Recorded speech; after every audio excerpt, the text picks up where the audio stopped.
Bonjour à vous, chers auditeurs fantômes. Je vous souhaite la bienvenue dans cette vidéo spéciale où je réponds à vos questions pour fêter les 500 abonnés. Merci beaucoup d'être présent sur la chaîne, merci de suivre les aventures de Agent Edouard à travers différentes histoires, et j'espère que la suite vous plaira. Je vais tout de suite commencer avec la première question. Quelles sont tes résolutions pour cette année? Alors, mes résolutions, je les tiens pas vraiment d'habitude.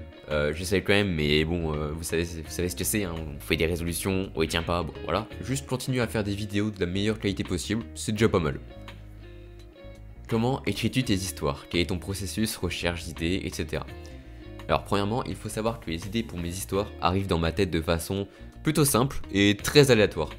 Prenons par exemple le dossier numéro 15, l'enfant sans visage. À la base, juste je me baladais de nuit dans les rues de ma ville, parce que j'aime bien, c'est agréable quand il fait bon, et j'ai vu dans une boutique une poupée posée contre la vitrine et qui semblait ne pas avoir de visage. Bien sûr, il en avait un, mais dans le noir je n'ai pas réussi à le distinguer. Et j'y ai pensé, j'ai réfléchi à quelque chose qui pourrait avoir ce thème au centre de l'histoire, et puis j'ai pensé à ce couple qui ne pouvait pas avoir d'enfant, et qui aurait tendance à vouloir à tout prix un enfant. Après il y a des histoires, j'avais vraiment envie de les écrire. Notamment par exemple Bobsy, le clown qui pleure. Je voulais vraiment faire une creepypasta sur un clown, tout en ne reproduisant pas les creepypastas habituelles qui ont déjà été produites. J'évoque des fois des sujets qui peuvent évoquer chez l'auditeur quelque chose, comme le harcèlement, la dépression, les relations amoureuses, plein de sujets qui ont malheureusement ou heureusement tendance à être présents dans le quotidien. Certains sujets me tiennent plus à cœur que d'autres, et j'ai envie de dire c'est un peu normal, et j'ai envie justement d'écrire des histoires dessus. Ça m'arrive également de m'inspirer rapidement des creepypastas de collègues conteurs. Par exemple, depuis le début de ma chaîne, je veux absolument écrire une creepypasta sur un personnage nommé l'Opticien, qui serait un tueur en série passionné par les yeux. Et si elle n'est pas encore sortie, c'est principalement parce que j'arrive pas à tourner l'histoire de la façon dont j'aimerais. Et quand on y réfléchit, les tueurs ayant une obsession pour un sujet précis, il y en a beaucoup dans le monde de la creepypasta. L'une que j'avais beaucoup aimé, c'était notamment l'herboriste, histoire écrite et contée par Poisson Lanterne Creepypasta. Et j'aimerais réussir à produire une histoire qui a le même niveau que cette histoire, qui est, je trouve, incroyable. Et d'ailleurs, n'hésitez pas à aller l'écouter, je mettrai son lien en description. Vraiment, pour moi, c'était une histoire pépite. Sinon, pour écrire, la plupart du temps, c'est des pistes sur des sujets de la vie de tous les jours. Et dans ma façon d'écrire, ce que j'adore faire à la fin, c'est finir par quelque chose de percutant. Ça peut être un questionnement qui se pose chez l'auditeur ou une sorte de morale. J'aime bien faire cette petite conclusion justement dans ce style à la fin. Comptes-tu écrire des vidéos à plusieurs mains? Alors ça pourrait être sympa de réaliser une collab comme ça avec une ou un collègue conteur conteuse. En effet, mais pour l'instant je ne sais pas, mais franchement à voir. Est-ce qu'il y aura d'autres formats comme les sad pasta qui sont sortis récemment? Alors, la sad pasta c'est quelque chose que j'ai un peu écrit sur un coup de tête et je pense en produire d'autres par la suite. Actuellement il y a aussi les récits de la brume qui ont un lien direct avec le jeu Dead by Daylight. Il y a aussi les creepypasta plus libres comme le Garden Phare ou Sombre Rêve et les dossiers habituels. J'ai pas spécialement d'autres idées de format pour l'instant, mais pourquoi pas. Enfin je vais d'abord exploiter les possibilités avec les formats que j'ai actuellement avant de passer à autre chose. Y aura-t-il des soirées horreur organisées avec d'autres youtubeurs? Alors pour ceux qui le savent, j'ai déjà participé à 2 soirées horreur sur la chaîne Twitch Tante Quest, où j'étais en compagnie notamment de Mitzi, Histoire de l'autre monde, LT Sony Horror, il y a eu Dakeras Horror aussi, L'étrange rendez-vous également, Creepy Stories, Les émissaires de l'horreur, Reine des enfers, et d'autres encore que j'ai sûrement oublié de citer. Malgré le fait que j'étais un peu perplexe au début par rapport au fait de compter une histoire en live devant des gens, ça s'est plutôt bien passé, et j'ai beaucoup aimé participer à ces soirées. Par la suite, je ne sais pas si je reparticiperai à des soirées comme ça. Perso, je suis toujours partant, on verra bien. De combien d'épisodes sera constitué le mystère de l'Arlequin? Alors, question intéressante, l'Arlequin est un personnage que j'ai mis en place très rapidement sur ma chaîne. Il fait quelques apparitions par-ci par-là, mais en effet, il y a bien une intrigue sur ce personnage mystérieux. D'ailleurs, je vous invite à consulter la playlist Le mystère de l'Arlequin, qui répertorie toutes les vidéos dans lesquelles il est cité, et prochainement, il y aura une autre histoire en plusieurs parties, comme le virus, qui arrivera et qui sera basé sur l'Arlequin. Je ne sais pas combien d'épisodes il y aura, et ce sera un peu au feeling, et suivant ce que j'ai à dire dessus.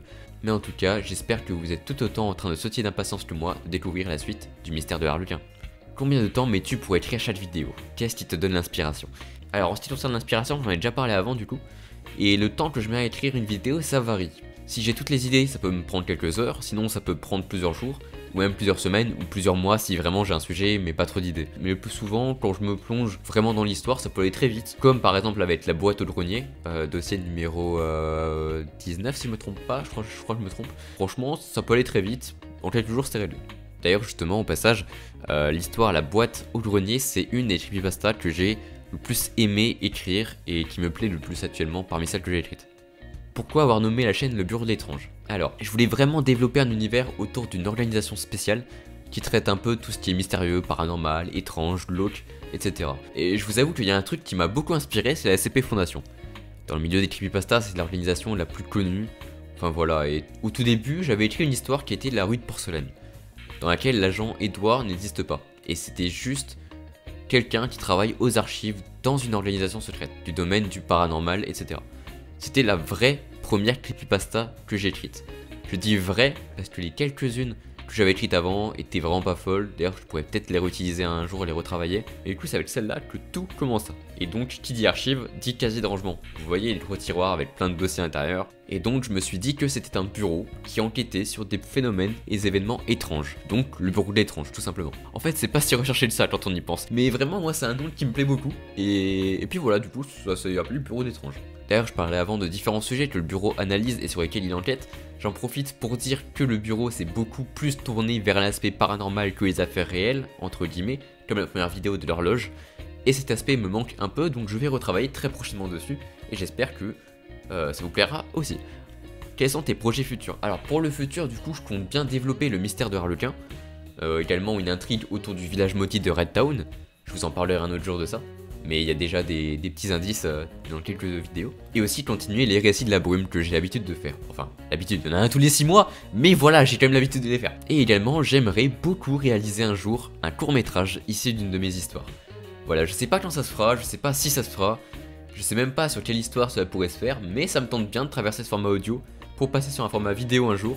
Et bien sûr, ce serait en plus des histoires audio qui auront toujours leur place sur la chaîne, puisque c'est l'essence même de mes histoires de base. Donc ça restera de toute manière. Mais donc voilà, un petit court métrage juste une fois, ça pourrait être sympa. Et enfin, dernière question qu'on m'a posée sur Insta, qu'est-ce qui t'a poussé à faire des vidéos sur YouTube? Question basique, j'ai envie de dire. Alors beaucoup ne le savent pas, mais ça fait 6 ans quasiment que je fais des vidéos sur YouTube. J'ai commencé en 2017 avec ma chaîne principale Tobushi, dans laquelle je fais du jeu vidéo, des présentations de manga, d'animé, et où je parle beaucoup du manga King's Game. Enfin voilà, et j'ai donc cette chaîne, Le Bureau de l'étrange. En ce qui concerne celle-ci, j'ai toujours adoré le domaine de l'horreur et les creepypasta. J'en écoute depuis que je suis en seconde, et un jour j'ai eu envie d'écrire. Et un autre jour je me suis dit, en vrai, si j'en faisais quelque chose de plus gros. Alors soit j'allais en faire un recueil d'histoires disponible en ligne, par exemple sur Wattpad, ou alors j'allais créer ma chaîne YouTube et commencer à faire des histoires audio. J'ai posé le pour et le contre, et j'ai décidé de me lancer dans la chaîne Creepypasta. Même si ce n'était pas sans mal, étant donné que j'avais un peu de mal avec ma voix, apprécier la façon dont je disais les choses, et ma voix en général. Mais voilà, donc j'ai sorti l'horloge, et j'ai été très agréablement surpris par les retours que j'ai eu en fait. Et vu que je voulais vraiment continuer, ça m'a vraiment conforté dans le choix de continuer, et du coup c'est pour ça que j'en suis là actuellement avec vous. Et franchement c'est un réel plaisir, pour plein de raisons. Je ferai une vidéo récap des 1 an de la chaîne, où j'en parlerai un peu plus, mais vraiment je suis super content d'avoir créé cette chaîne, de partager avec vous mes créations, et j'espère que ça vous plaît aussi et que ça continuera de vous plaire. Voilà, donc c'est la fin de cette FAQ, peut-être un peu longue, peut-être pas. Merci en tout cas d'avoir regardé cette vidéo, et j'ai hâte de vous revoir au sein du Bureau de l'étrange dans un prochain dossier.